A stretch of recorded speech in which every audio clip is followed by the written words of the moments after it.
Sup everyone, I'm your female otaku and I'm here to review episode 12 of Haikyuu season 2.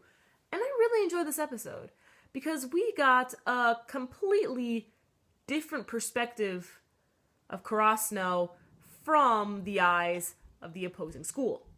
Alright, so that was very different and I like that. We never really had anything like this in Haikyuu before, and so this was pretty fresh and it was good to see.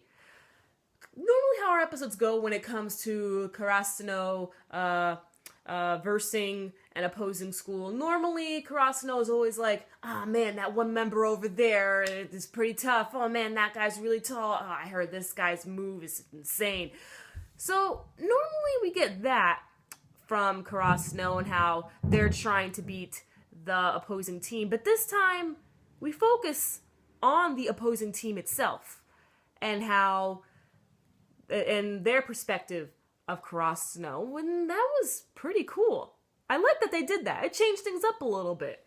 Okay, so these guys viewed Karasuno as extremely strong and tough to beat, but they, in the end, they did try their best. Because you see, this team was always about trying to look cool. They had an image and stuff, and in the past, I mean, this gave me a little bit of the feels here, but in the past, one of the members, he looked at the ball as it was coming, and they were versing that one powerhouse school. I don't remember the school's name, but it was the school that we met in episode 1, where Hinata was all like, we're gonna verse you in nationals, okay?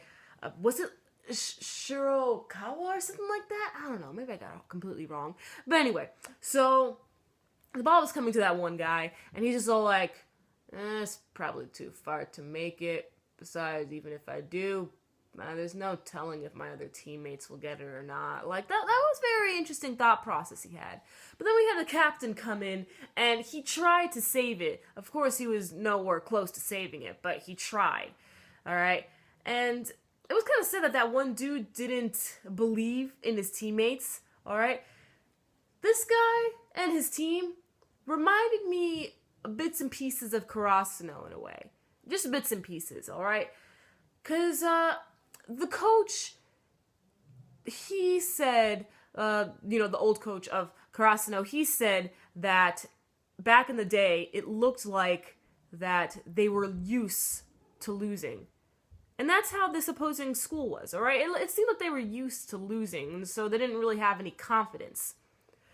But then the captain came over to visit, alright? And he was just trying to lift up everyone's spirits and stuff, and sometimes you need a character like that.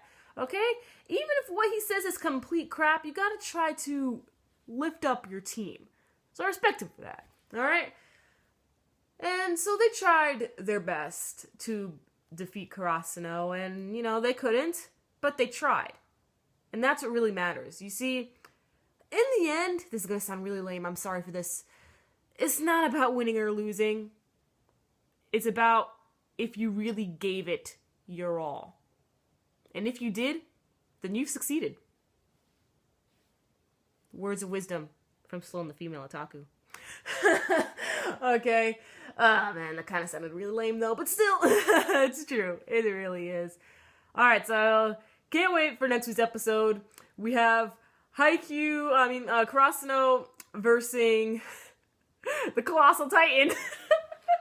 Okay, he's 2 meters tall, so I searched on Google, that is about 6 feet and 5 inches. Oh my gosh, okay. They are versing the Colossal Titan. Let's go. Let's go. Alright, I'm excited. Because it's like Yachi said, one loss and you're done. Ooh. Okay, so catch me later as I review Utaware Mono Itsuware no Kamen. I'm your female otaku. Sayonara.